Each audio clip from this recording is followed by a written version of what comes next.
Hola, es un gusto poder saludar y estrechar a la distancia a todas y a todos quienes nos acompañan en este primer Congreso Internacional de Cooperación Bibliotecaria, Creando Vínculos con Valor. Agradezco mucho a los organizadores de este evento que me hayan invitado. Les deseo mucha suerte en los trabajos que van a desarrollar durante estos días. Estaré muy interesado en seguir cada una de las ponencias y espero que lo que en estos 40 minutos vamos a trabajar resulte de interés para ustedes y para su comunidad de lectores, investigadores, a los que sirven desde sus espacios de bibliotecognomía. Más adelante, durante la charla, diré por qué no me he referido a usuarios o a bibliotecas tradicionales. Como todos ustedes están enterados, el título de esta ponencia es Neobibliotecognomía, la biblioteca sin fronteras.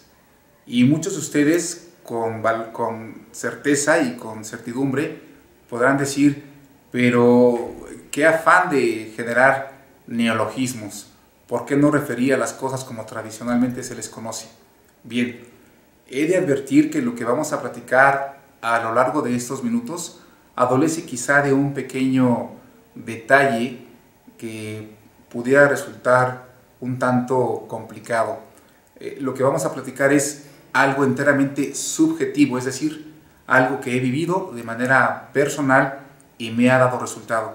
Por lo tanto, la primera aseveración que quiero yo establecer es que si no cambiamos los conceptos, si no nos atrevemos a nombrar de manera distinta a las cosas a las que nos hemos referido siempre de la misma forma, va a ser muy difícil romper esquemas.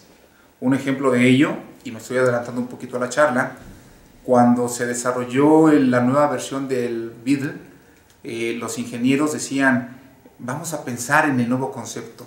Y de pronto se dieron cuenta que estaban desarrollando ideas muy similares, muy idénticas a lo que es el escarabajo tradicional. Hasta que alguien dijo, oigan, ¿no se les ha ocurrido que un automóvil puede ser una burbuja donde nos podamos transportar cómodamente? Y a partir de ese concepto, dejaron de lado el término automóvil. A partir de que pensaron en burbuja de transporte cómodo, es que pudieron generar el nuevo modelo que conocemos hoy del viejo Volkswagen. Bueno, lo mismo ocurre con este concepto de neobibliotecognomía. Yo me he dado cuenta que para poder trascender el esquema tradicional de trabajo al que hemos estado de alguna manera vinculados los bibliotecarios, tenemos que comenzar por repensar los conceptos que definen los márgenes, las fronteras de nuestra disciplina. ¿Cómo surge o qué palabras integran este neologismo? Neo, nuevo, biblio, desde luego hace referencia a la biblioteconomía, y cognomía, es decir, un espacio donde ya no nos preocupamos por los libros, sino por el conocimiento. El bibliotecario puede trabajar en cualquier espacio, haya o no libros, revistas, periódicos, enciclopedias, diccionarios. Si están, qué bien, pero si no están, también podemos trabajar sin ellos, porque el nuevo escenario es el bibliotecario que trabaja con el conocimiento, sin importar cuál sea su fuente. Y quizá lo primero que tendríamos que invitaría yo a pensar a todos ustedes es que reflexionemos cómo es que llegamos a este escenario de desarrollo profesional, y a lo mejor a partir de esa reflexión pudiéramos estar preparados para definir si rompemos o no viejos paradigmas. Cuando yo entré a la Escuela Nacional de Biblioteconomía y Archivonomía, de la que soy egresado, en la Ciudad de México, en el primer semestre me percaté de algo muy peculiar. La mayoría de mis compañeros eran más grandes que yo, y yo ya era una persona adulta al entrar a la escuela. Y yo inicié la universidad con 24 años, porque previamente a ello tuve un paso por la Escuela Militar de Aviación.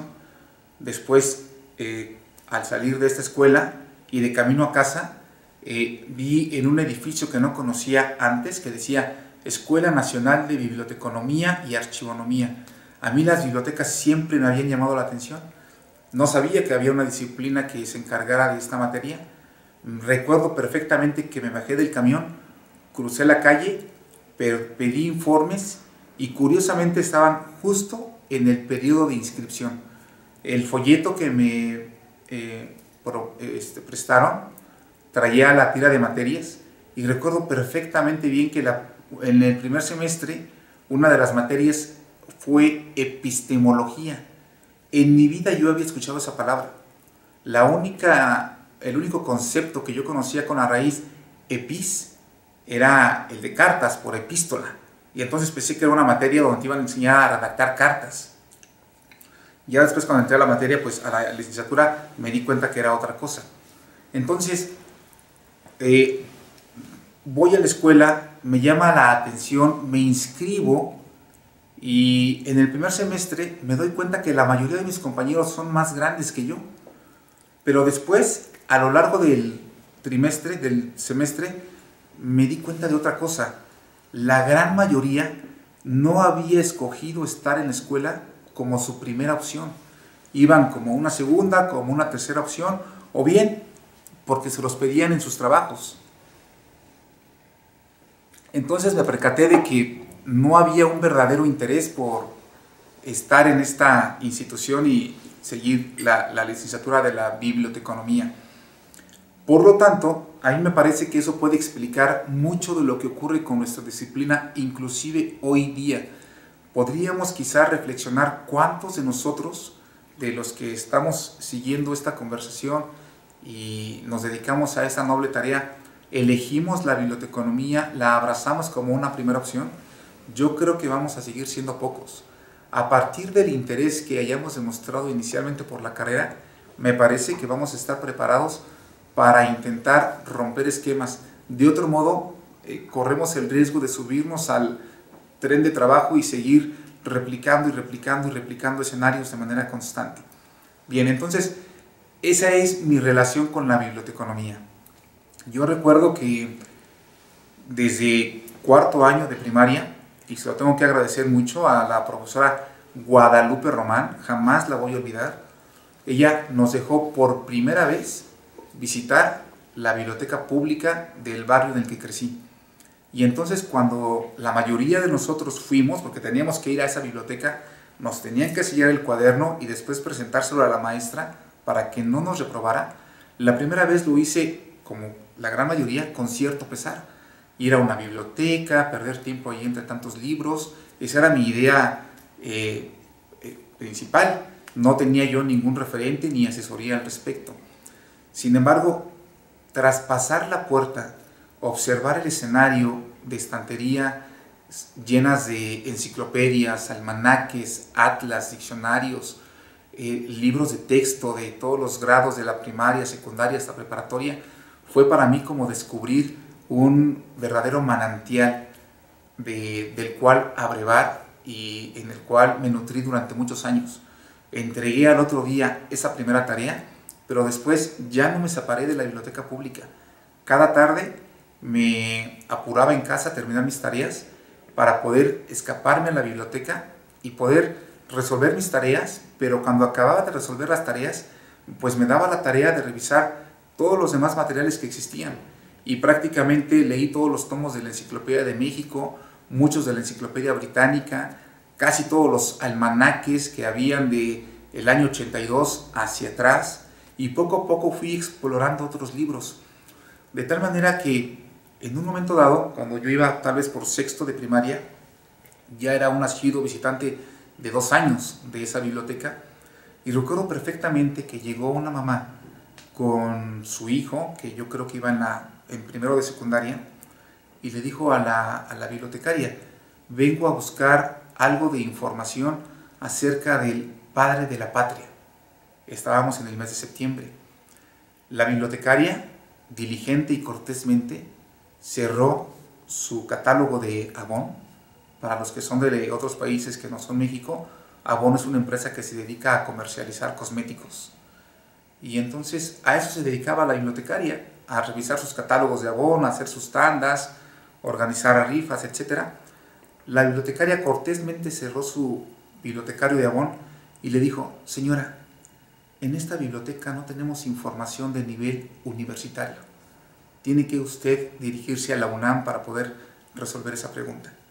Y entonces algo dentro de mí hizo que me pusiera de pie y le dije, no, espérense, el padre de la patria es Miguel Hidalgo, el libertador de México, el padre de la independencia. Y la bibliotecaria se quedó viéndome así como, ¿en serio? ¿Tú le puedes decir en dónde está? Y le dije, por supuesto, mire, está en ese tomo, aquí usted lo puede encontrar. Se sentó la señora, hizo su tarea con su niño, fue un cliente más de la biblioteca, y a partir de entonces la bibliotecaria nunca más se volvió a preocupar por resolver las tareas de las personas que llegaban. Esa tarea ya me correspondía a mí, y les digo una cosa, fui feliz, porque no solamente era resolver la necesidad de conocimiento o la necesidad de información de alguien, sino también me di cuenta que el conocimiento es muy noble. El conocimiento es de esos pocos recursos que entre más se comparten, más se ensancha. ¿Por qué? Porque cuando uno está en la posibilidad de compartir con otra persona y descubre sus lagunas de conocimiento, las puede cubrir. O bien puede ser que con esa otra persona su propio nivel de conocimiento vaya en crecimiento. Entonces, esa es mi relación con las bibliotecas inicialmente.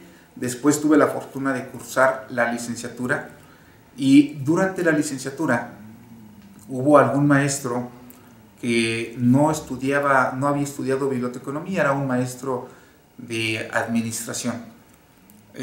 Excelente, por cierto, un maestro a la vieja usanza, de esos que llegaba, si la clase comenzaba a las 7, él estaba desde las 6:30 en el salón, preparando la clase, siempre pulcro, siempre bien vestido, con su portafolio, y recuerdo que nos dictó todo el libro completo de Harold Kuntz, Introducción a la Administración, durante un semestre completo. Sus clases eran de él dictando y todos nosotros tomando nota. Y no saben cómo se lo agradezco, porque gracias a él aprendí todo el ciclo del proceso administrativo, que es importantísimo, no solamente para nuestra profesión, sino para prácticamente cualquier tarea del quehacer profesional. Entonces, este maestro, en alguna de sus charlas, nos dijo que si nosotros seríamos capaces de hacernos cargo de la construcción de un edificio. La mayoría de mis compañeros contestó que no, puesto que no estábamos estudiando arquitectura o ingeniería, sino biblioteconomía. Yo recuerdo que fui de los pocos que levantó la mano para decir que sí, y el maestro me preguntó por qué, y la respuesta fue, porque no lo vamos a construir nosotros, solamente vamos a guiar el equipo. Obviamente esa es la respuesta que el maestro buscaba. El bibliotecario puede poner en juego el conocimiento de todo un equipo de profesionales para construir o lograr un propósito, sin que seamos expertos en la materia. En lo que sí somos expertos es en identificar fuentes de información, categorizar el conocimiento, ponerlo a disposición de los demás, interiorizarlo, hacer que las personas que sí lo manejan dialoguen entre ellos y se vuelva a generar nuevo conocimiento. Esto de lo que les estoy hablando, amigos, es algo que en la literatura se conoce como gestión del conocimiento. Sus creadores originales son dos autores japoneses, Nonaka y Takeuchi, que escribieron un libro justamente llamado así, La gestión del conocimiento. Cuando yo descubrí ese libro trabajando en la Universidad de las Américas y lo leí completo, quedé maravillado, porque lo que estos dos autores japoneses estaban diciendo no era otra cosa que la misma biblioteconomía, pero llevada, desde mi punto de vista, llevada a sus niveles más altos. Es decir, una biblioteconomía que dejaba de lado el tema de los procesos técnicos, de los reglamentos de usuarios, de los préstamos interbibliotecarios, de la diseminación selectiva de información, de la alfabetización informativa. No es que no sean importantes, por supuesto que sí son importantes, pero no es todo lo que podemos hacer. Eso es la base mínima para que a partir de ahí podamos llegar a un escenario que se llama gestión del conocimiento. Y es esta gestión del conocimiento la que dio origen al concepto que lleva por título esta charla, neobiblioteconomía. Poniendo en marcha este principio de la gestión del conocimiento, es que me pude dar cuenta de lo que había visto en la escuela con algunos profesores, era posible que el bibliotecario está capacitado para poder trabajar en cualquier escenario, inclusive donde no haya bibliotecas. ¿Qué es lo que necesitamos? Encontrar un lugar donde haya una persona que tenga necesidad de conocimiento. Y eso va a estar presente prácticamente en cualquier lugar. Solo que a veces ese lugar va a tener cara de hospital, a veces va a tener cara de universidad, a veces de agencia automotriz, a veces va a tener cara de funeraria o de campo agricultor. En todos esos lugares el bibliotecario tiene un papel que puede y si quiere debe jugar. Les quiero decir algo, cada vez hay menos bibliotecas públicas, cada vez más los presupuestos para las bibliotecas universitarias se están recortando. El libro, si bien no ha desaparecido, sí va en aumento el número de ejemplares editados ya directamente en línea. Los periódicos, no sé qué pase con ustedes en su experiencia, pero en la mía ya prácticamente no veo gente leyendo periódicos. Es decir, todas aquellas fuentes de información que conocíamos y que nos dijeron que era nuestra sustancia de trabajo, está disminuyendo. Y no por eso creo que la biblioteconomía vaya a desaparecer.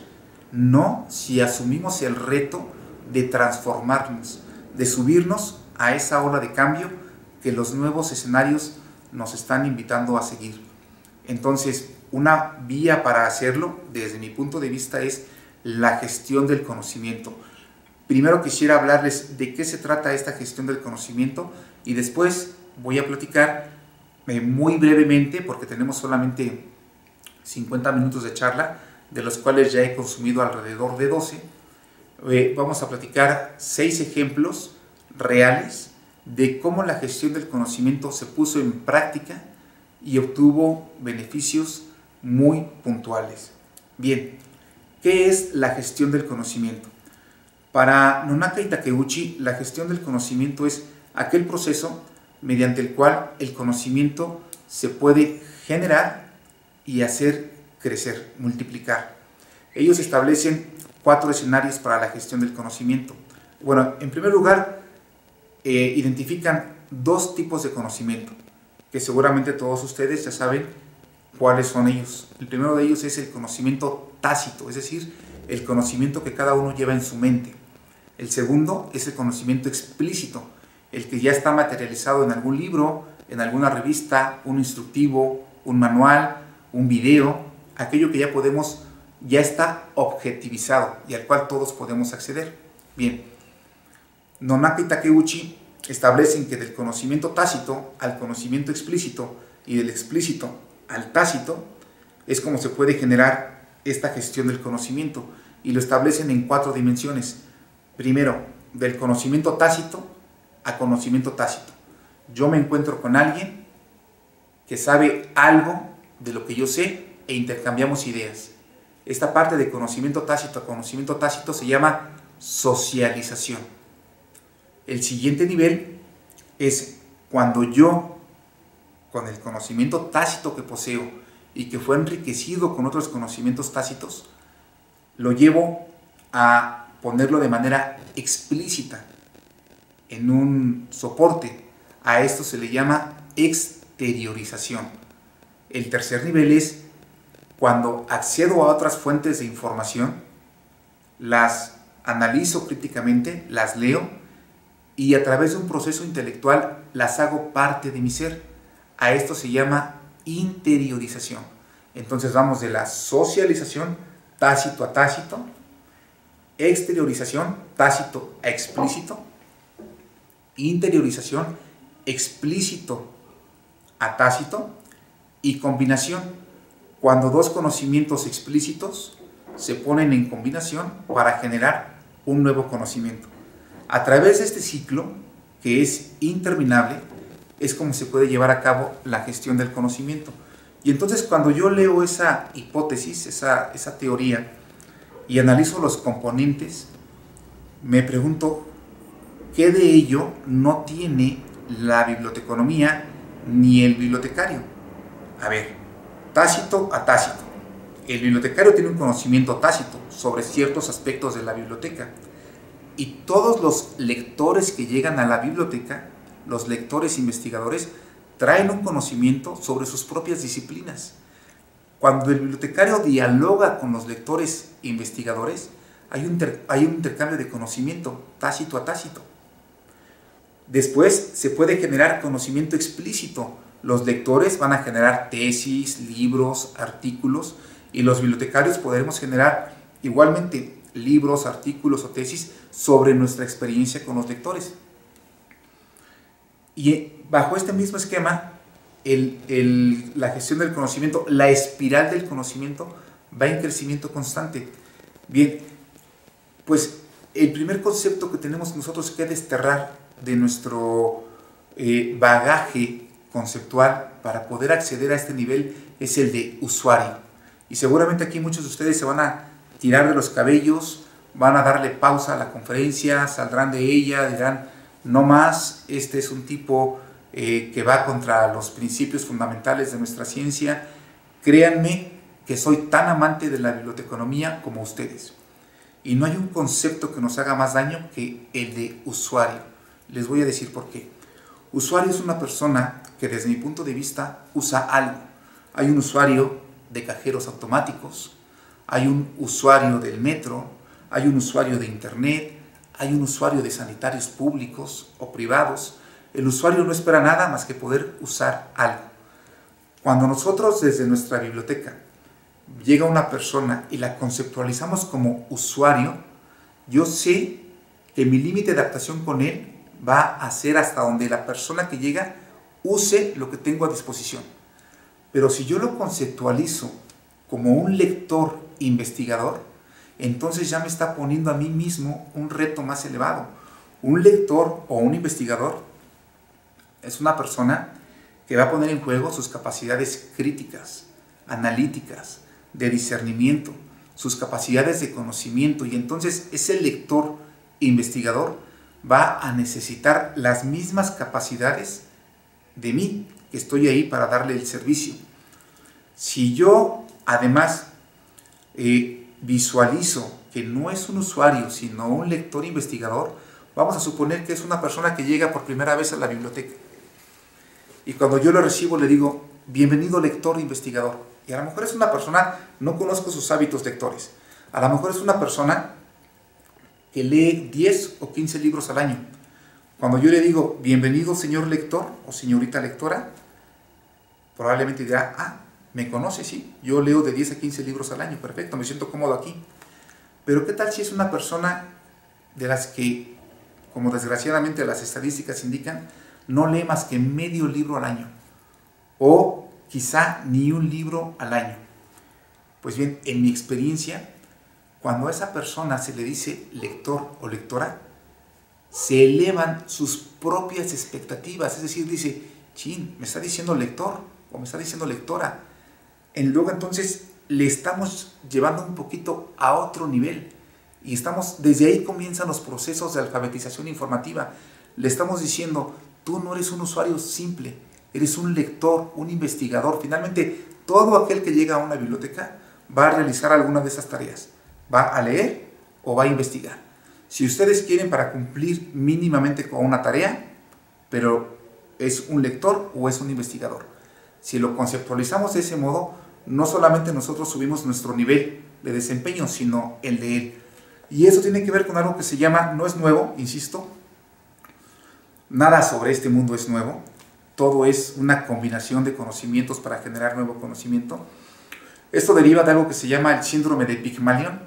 Pigmalión fue un escultor griego que esculpió una escultura tan hermosa que se enamoró de ella, y todas las noches al irse a dormir deseaba que esa escultura fuera real. Y luego pasó que la escultura se materializó. Es decir, la enseñanza de esta bonita metáfora de la literatura griega es que todo aquello que nosotros anhelemos de alguien puede ser que se materialice en ese alguien, porque lo estamos deseando. Cuando yo entro a mi trabajo actual, trabajo en un hospital de alta especialidad en la Ciudad de México, hay personas vestidas con uniforme en las puertas. De 20 personas, de 10 personas que entran, de 10 trabajadores que entramos, 5 no saludan a estos colaboradores que tienen su uniforme, su radio y su tolete y su gorrita. 5 no los saludan. 4 les dicen, hola Poli, ¿cómo estás Poli? Y el Poli, pues bien. Yo cuando paso les digo, oficial, ¿cómo está? Y pareciera que como por acto de magia se levantan, sacan el pecho, se acomodan el uniforme. ¿Por qué? Porque alguien les está diciendo oficiales. Quizá no lo sean, no tienen carrera en materia policial, no tienen una licencia, son guardias de seguridad, pero cuando uno les dice oficial, en ese momento ellos saben que se tienen que comportar como tales. Bueno, ya me desvié un poquito. El tema es, piensen, yo los invito, a mí me funcionó no pensar en usuarios. Jamás tuve en las bibliotecas donde trabajé usuarios. Siempre pensé que tenía lectores e investigadores.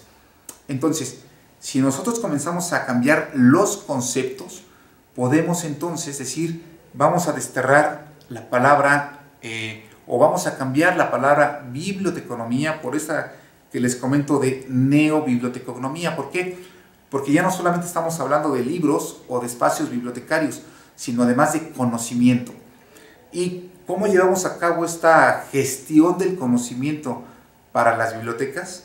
Les comenté que íbamos a hablar de 6 escenarios, 3 de ellos que tienen que ver en la manera en cómo la gestión del conocimiento se aplicó a la biblioteconomía, y 3 que van a explicar cómo el bibliotecario fuera de la biblioteca pudo llevar a cabo tareas de gestión del conocimiento para beneficio de una empresa educativa, es decir, de una universidad, pero ya no encerrado en su biblioteca. Me voy a ir muy rápido con los 3 primeros ejemplos de la aplicación de la gestión del conocimiento hacia la biblioteconomía. El primero de ellos es, hace quizá unos 14, 15 años, un poquito más tal vez, desarrollé en unión con mi buen amigo, el maestro Daniel Rangel García, un proyecto que en aquel entonces denominamos Metacatálogo. Las redes, internet, empezaba a convertirse en un fenómeno masivo, comenzaban a proliferar sitios en internet con información académica, y entonces nos preguntábamos qué hacer para que toda esa información esté disponible para nuestros lectores. Por supuesto que no éramos los únicos que nos preocupábamos por ese tema. Ya otras universidades lo habían también materializado su intención de hacer algo, y quizá algunas se nos habían adelantado. Sin embargo, quiero referirles muy brevemente cómo era el trabajo que ya habían realizado. En una investigación de campo que hicimos, nos dimos cuenta que varias universidades habían generado un documento Word, y en ese documento Word colocaban las ligas de interés para su comunidad. Y entonces ponían la liga y quizá una muy breve descripción. Y ya la colocaban en la página web. Algunas otras prescindían del documento Word, lo hacían directamente en HTML y decían sitios de interés. Y era en serio todo lo que hacían. La propuesta que nosotros desarrollamos y que en su momento fue muy novedosa fue generar una base de datos en donde, siguiendo el código de Dublín con los campos para los metadatos, cada uno de los vínculos descubiertos por nuestra comunidad de lectores o por nosotros mismos en unión con ellos, lo llevábamos a este metacatálogo, lo describíamos con las etiquetas del código de Dublín, pero además le agregábamos algo que después se llamó, o antes o después, no lo sé, nosotros lo descubrimos después, folksonomías, es decir, etiquetas de contenido derivadas del lenguaje popular. Y nosotros agregábamos a esos links para qué materia habían sido señalados como de interés, para qué cuatrimestre, para qué licenciatura, es más, qué alumno o alumna lo había recomendado. De esta manera, fíjense nada más en este campo, qué alumno o alumna lo había recomendado. Si un alumno había descubierto un sitio en donde se hablara, por ejemplo, de la política exterior canadiense, y ese alumno había dicho que era un tema de interés y nosotros lo llevábamos al metacatálogo y poníamos también su nombre, ¿qué es lo que estábamos propiciando al interior de la universidad? Que cuando un alumno o alumna de otro cuatrimestre o inclusive de otro año entrara en unión con ese vínculo, él podía ver que había una persona que tenía su mismo interés temático. Y entonces ya el bibliotecario los ponía en unión a esos dos lectores. A esto, si recuerdan, la espiral del conocimiento de Nonaka y Takeuchi. Pusimos conocimiento tácito de una persona con el conocimiento tácito de otra. Y el bibliotecario fue el puente, fue el intermedio. Esto no se les ocurrió a otras universidades que dijeron, mira, a mí no me preocupa ese tipo de situaciones, yo nada más sé que el documento es importante, sale, lo pongo en una lista y ahí que cada quien se haga bolas. Ese es un primer proyecto. Segundo proyecto de la gestión del conocimiento llevado a la biblioteconomía. El desarrollo de historias para la formación de lectores investigadores. En la disciplina bibliotecológica, los términos al fin, alfabetización en información o DHI, desarrollo de habilidades informativas, resultan ser muy importantes. Yo mismo lo viví y después lo apliqué, primero como estudiante de biblioteconomía, después ya como profesional de la misma, en donde vimos que había mucha necesidad, y sigue habiendo, de formar a las personas en el uso de las herramientas que la biblioteca pone a su disposición. Sin embargo, yo creo, y así lo asevero, que tenemos que repensar esas tareas.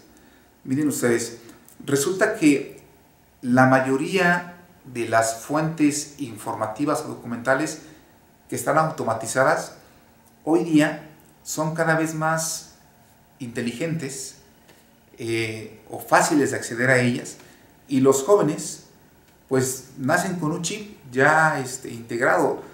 El acercamiento a esas fuentes puede ser más intuitivo.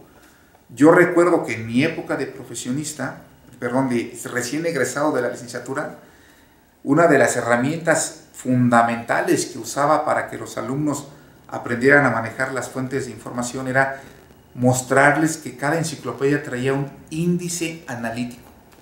Y entonces cuando uno les decía, mira, no solamente hay un índice temático, sino que si te vas hasta atrás, hasta el último número de la enciclopedia, y revisas en la parte final, descubrirás un índice analítico. Y si tú buscas, por ejemplo, pez globo, te van a salir las referencias de todos los números en donde aparece la palabra pez globo. En ese momento, los alumnos abrían los ojos así como si hubieran descubierto una maravilla impresionante, ¿no? Hoy día, gracias al hipertexto, la navegación, las etiquetas, etcétera, esto pudiera ya no ser tan representativo. Pero sin embargo tenemos que seguir buscando las herramientas que pueden ser para ellos relevantes. Y uno de ellos es contarles historias. Nosotros como bibliotecarios, en nuestro escenario de biblioteca o en cualquier otro donde haya conocimiento, podemos ir captando en cada momento fenómenos, anécdotas, hechos que ocurren y transformarlos en historias. Y después esas historias, contárselas a nuestros lectores investigadores. Y créanme que una historia, pedagógicamente así está demostrado, una historia puede tener más peso que una clase estructurada con objetivo, introducción, desarrollo, examen. Sí es importante, pero no nos olvidemos de las historias. La mayoría de los aprendizajes que tenemos en nuestras vidas derivan de historias bien contadas o que nos llamaron la atención. Y entonces, de pronto para la biblioteca donde trabajaba, desarrollamos dos historias, dos cuentos sobre lo pernicioso de los buscadores y los metabuscadores si no se saben ocupar de manera adecuada, y las ocupamos siempre nosotros esas historias como elemento de integración para los cursos de inducción. Y entonces los chicos y las chicas que asistían a esas clases primero quedaban sorprendidos porque en sus experiencias previas, cuando los llevaban a la biblioteca para algún tipo de formación, siempre era les voy a decir de qué constaban los cursos de introducción a las bibliotecas. Tal vez algunos de ustedes todavía los lleven a cabo o los han tenido. Les dicen, a ver, vas a tener un curso de introducción a la biblioteca que va a durar 4 horas.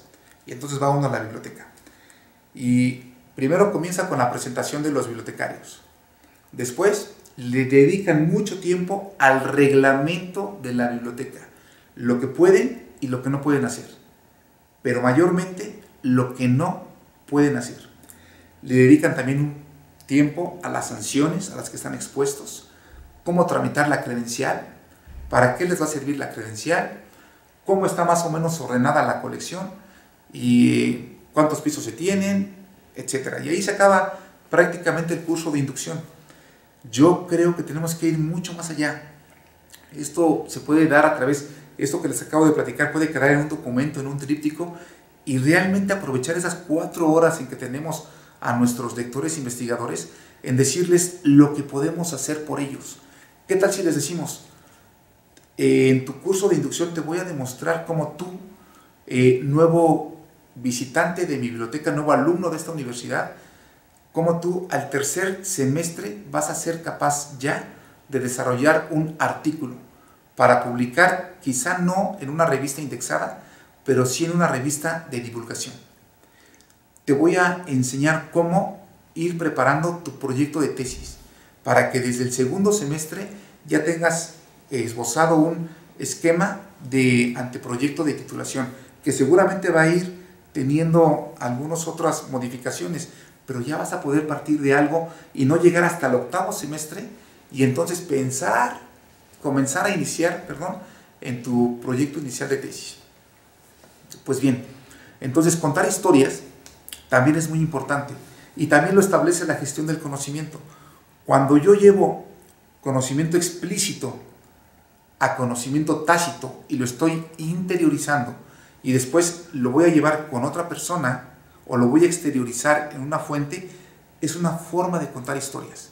Si yo lo hago ameno, si lo hago, le doy todo un bagaje contextual, de tal manera que quien lo está leyendo o lo está escuchando se sienta identificado, voy a tener la capacidad de captar la atención y créanme, van a tener lectores que van a ser recurrentes en sus bibliotecas.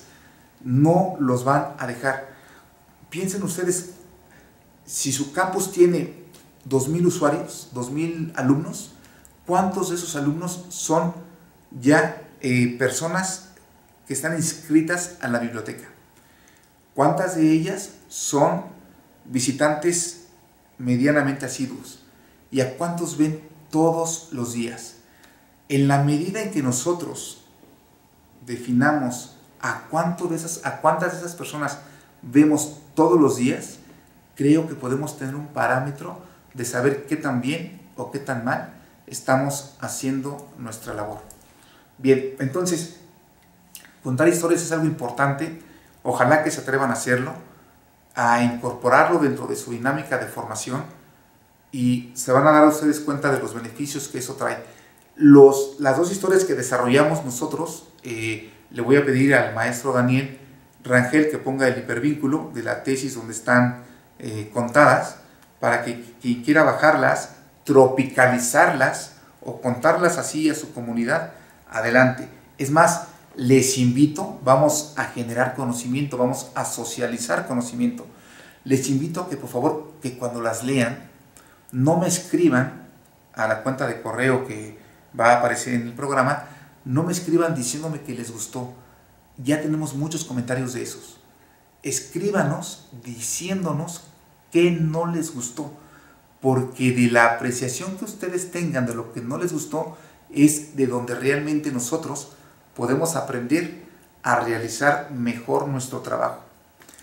Y el tercer y último elemento de la gestión del conocimiento llevado al escenario biblioteca es la conformación de un corpus de trabajo normativo, es decir, reglamentos, logotipo, eslogan.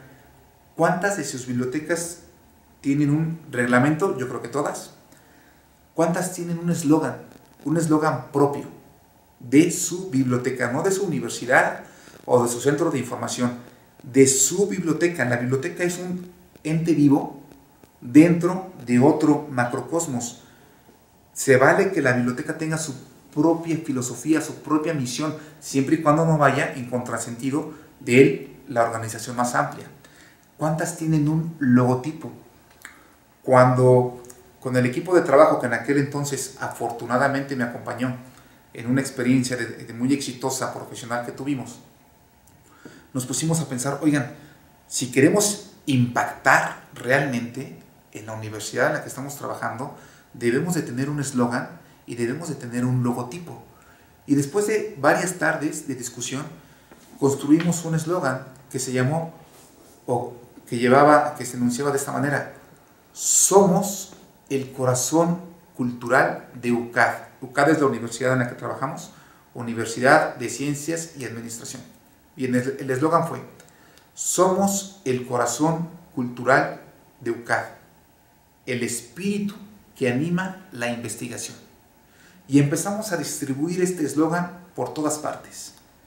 Y entonces no solamente los alumnos se quedaban sorprendidos de que la biblioteca tuviera un eslogan, los otros departamentos de la universidad decían, ¿cómo es posible que la biblioteca ya tenga su eslogan y el departamento de promoción deportiva no, y el de administración no, y el de la carrera de odontología no?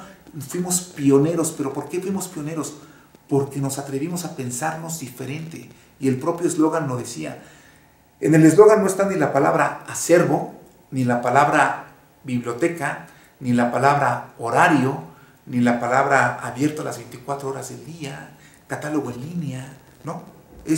Somos el espíritu cultural, el ánimo que anima la investigación en UCAD. ¿Por qué?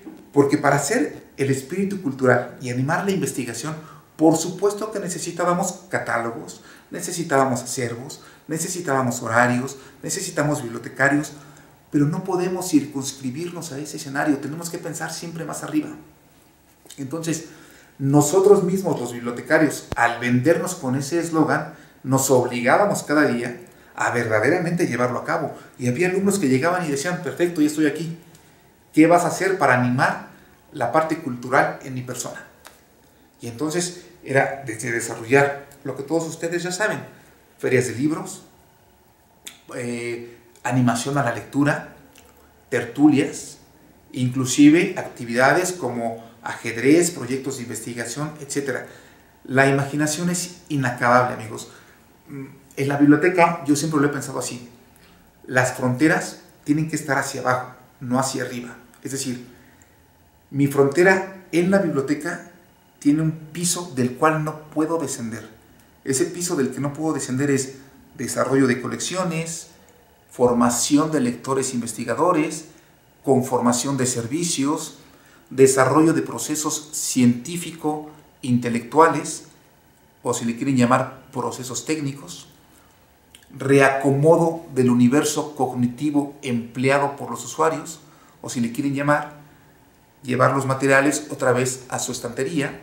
De ahí no podemos bajar, pero de ahí hacia arriba podemos hacer todo lo que nosotros imaginemos y estemos capacitados para hacer. Y nuestro reglamento, que también creamos, por supuesto no tenía la palabra usuarios, jamás, siempre fue lector investigador, y la palabra de obligaciones, el apartado de obligaciones tenía 5 artículos, pero el apartado de derechos tenía 20 artículos. Es decir, desde ahí nosotros le estábamos dando a conocer a nuestra comunidad que nos importaban mucho más sus derechos que sus obligaciones. En aquel entonces nos dimos a la tarea de hacer una investigación de campo, y muchos reglamentos tenían conceptos como guardar silencio, devolver a tiempo el libro, entregar, no estar más tiempo de lo permitido, no comer, por supuesto, etcétera, etcétera, etcétera. Nosotros todo eso lo circunscribimos a 5 frases, pero ampliamos el apartado de derechos. Y nuestro logotipo era un mundo muy padre que creó una de las bibliotecarias que trabajó con nosotros, un mundo que daba así como la impresión de movimiento y alrededor de él muchos libritos con hojas abiertas. Y entonces daba la idea de que era un espacio totalmente dinámico y a eso estábamos comprometidos. Cuando nosotros llegábamos a la biblioteca, ya teníamos gente esperando para entrar. Y al salir teníamos que decirles, disculpen, ya tenemos que cerrar. Después empezamos a abrir los sábados, tuvimos la misma afluencia. En fin, que fue una experiencia muy padre. Hoy día ya no trabajo en esta universidad, pero la semilla quedó implantada.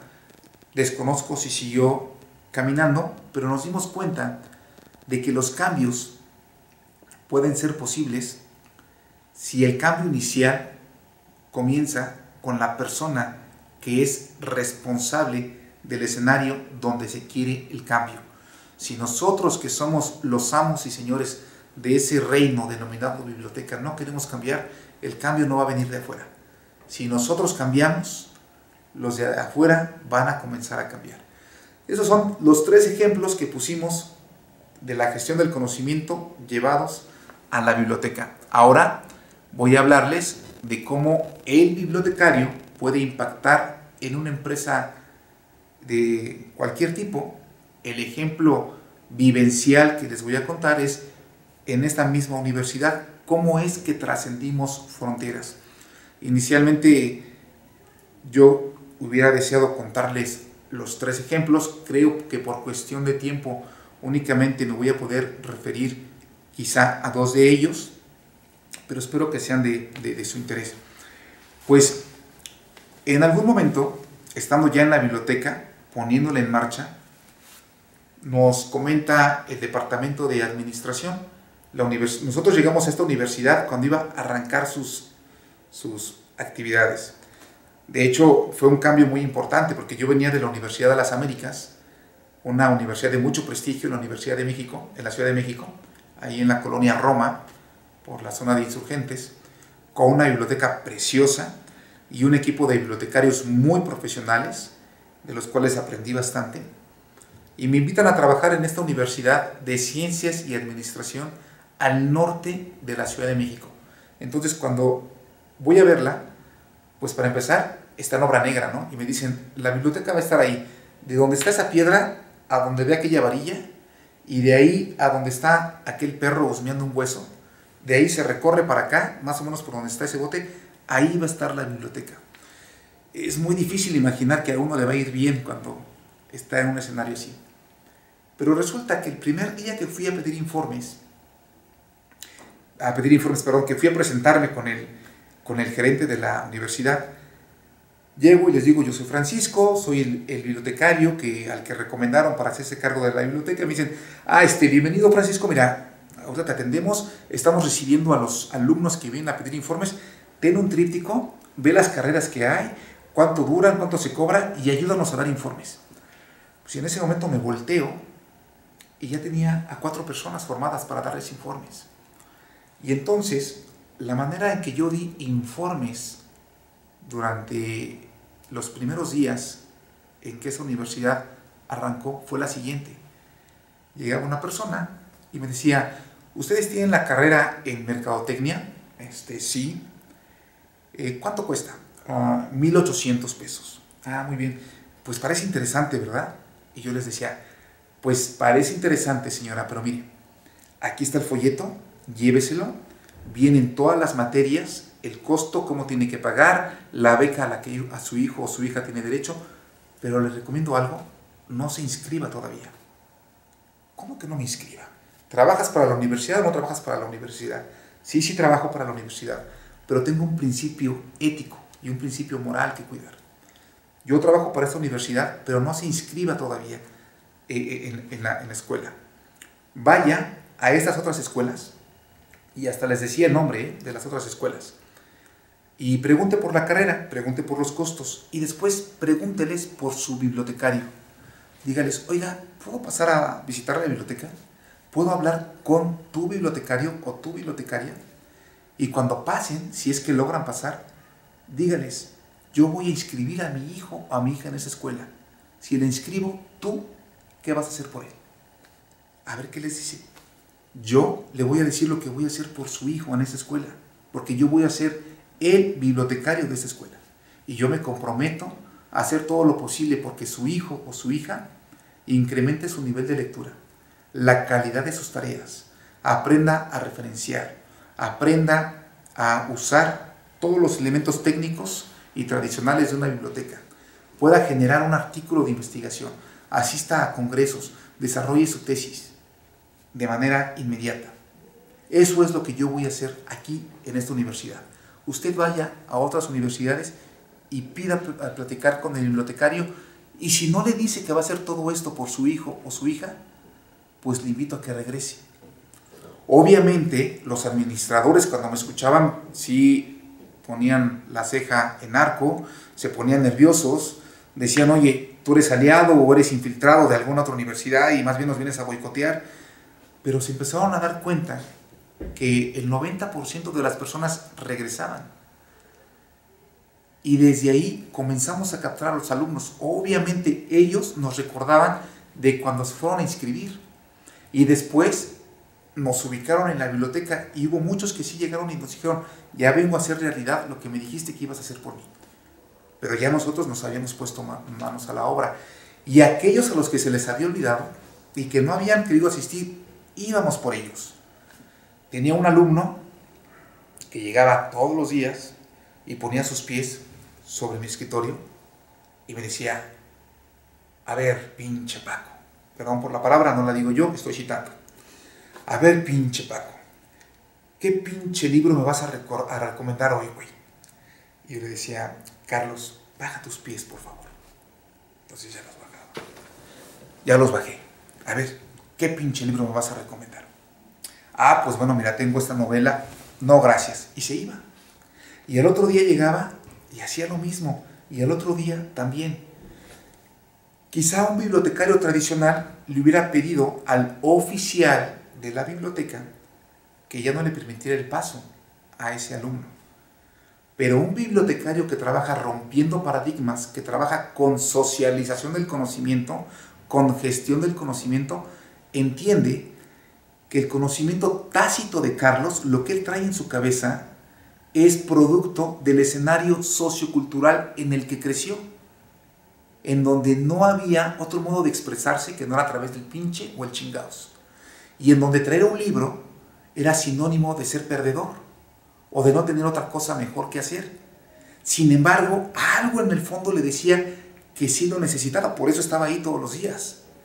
Entonces, después de 3 o 4 semanas de estar yendo, subiendo los pies, diciendo lo que les bajara, de llevarme muchos pinches, es la persona que más pinche me ha dicho en la vida, agarró un libro y después otro, y su forma de ver cambió, y su forma de dirigirse a mí cambió.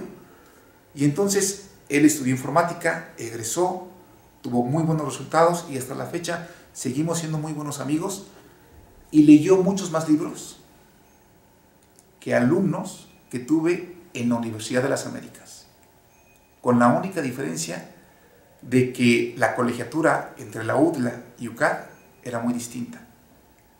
Pero acá ese Carlos desarrolló el interés, guiado por los bibliotecarios. Allá también lo hicimos, pero había quizá alumnos que no querían desarrollar el interés, ¿no? Es decir, cada persona estamos en la posibilidad de poder impactar también en el desarrollo, no solamente intelectual, sino en el desarrollo personal y profesional de cada persona. Yo me pregunto, si los bibliotecarios hiciéramos bien nuestro trabajo, ¿cuántos narcos o capos de la droga menos habría en el país? Por lo menos uno, sí, porque por lo menos uno de ellos pasó por una biblioteca, pero muy probablemente no encontró algo que lo enganchara. Y si encontrara algo que lo enganche y se quede a leer, y no solamente a desarrollar una tarea y salga a delinquir, probablemente la situación del país y del mundo cambiaría. Pero no sé, me estoy desviando. Entonces ahí el bibliotecario ya comenzó a aportar recursos a la universidad. No solamente le estábamos absorbiendo recursos para el acervo, para nuestros salarios, para las instalaciones, no. Le estábamos llevando a la universidad alumnos, estábamos incrementando su matrícula. Por lo tanto, podíamos exigir mejores condiciones salariales y de prestaciones y también de acervo, y nos fueron otorgadas. Pero porque antes de pedir estábamos dando. Y después dijimos, vamos a desarrollar un curso propedéutico para los alumnos. También esa idea surgió de la biblioteca.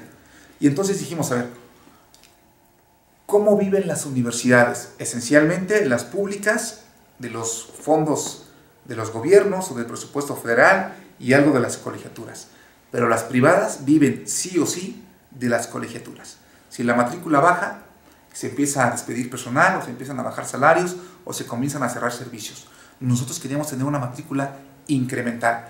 Y entonces dijimos, bajo esta experiencia de que les decíamos a los alumnos, no te inscribas, ve a preguntar y pide pasar con la biblioteca, a la biblioteca o con el bibliotecario, y si no regresas, bajo esa misma premisa, después los invitamos a cursos propedéuticos. Y nos decían, ¿y cuánto me va a costar? Nada. ¿Y cuánto va a durar? Una semana. Una semana de 7 a 2. La misma jornada académica, para que te vayas aclimatando al horario. ¿Y qué voy a ver? Vas a ver los principios de tu disciplina, te vas a conocer a tus compañeros, pero no solamente a tus compañeros. En esos cursos propedéuticos metíamos a psicólogos, con odontólogos, con mercadólogos, con abogados. Es decir, intercambiaban puntos de vista, intereses. Y los dábamos también los bibliotecarios, esos cursos propedéuticos.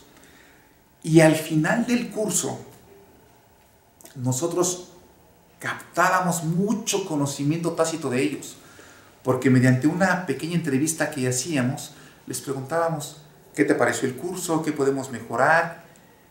Y después, ¿has tenido experiencias similares en otras universidades? La mayoría de los alumnos que llegaban con nosotros ya tenían carreras truncas en otras universidades privadas y no habían podido pagar la colegiatura después del segundo o tercer semestre, y entonces iban con nosotros porque éramos de menor nivel presupuestal, ¿no? Se cobraba menos. Y entonces ellos nos decían todas las malas experiencias académicas que habían tenido en las otras universidades.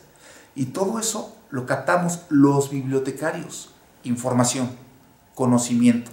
Lo jerarquizamos a través de esquemas de clasificación, no con el Dewey, no con el LC, con otro esquema distinto, pero captamos información y la jerarquizamos y la pusimos a disposición, no de nuestros usuarios que van a la biblioteca, sino de lectores investigadores. ¿Quiénes eran los lectores investigadores interesados en ese conocimiento? Pues la alta administración de la universidad. Y le dijimos, esto es lo que estamos encontrando. Y ellos, a partir de ello, tomaron decisiones. Y entonces encontramos tendencias en cuanto al nivel del profesorado, trato que se les daba, horarios, facilidades, etcétera, etcétera, etcétera. Los alumnos pensaban, entre comillas, o más bien lo digo irónicamente, pensaban ilusamente que la universidad les estaba regalando un curso propedéutico, pero no sabían que más bien ellos nos estaban dejando a nosotros un montón de información que fue transformada en oportunidades de negocio. Y para cerrar, porque ya me quedan 5 minutos, un día, trabajando alegremente en la biblioteca, me manda a llamar el coordinador administrativo. Pues bajo y digo, ¿habré hecho algo malo? Pues no, he llegado temprano, no tenemos reportes, creo que estamos bien. Bajo, paso a su oficina, me siento y me dice, y está con una madre, una religiosa, con una mujer que se dedica al culto católico, coloquialmente conocido como madre, una religiosa, con su hábito y todo, su crucifijo, y me dice, pásale Francisco, por favor siéntate.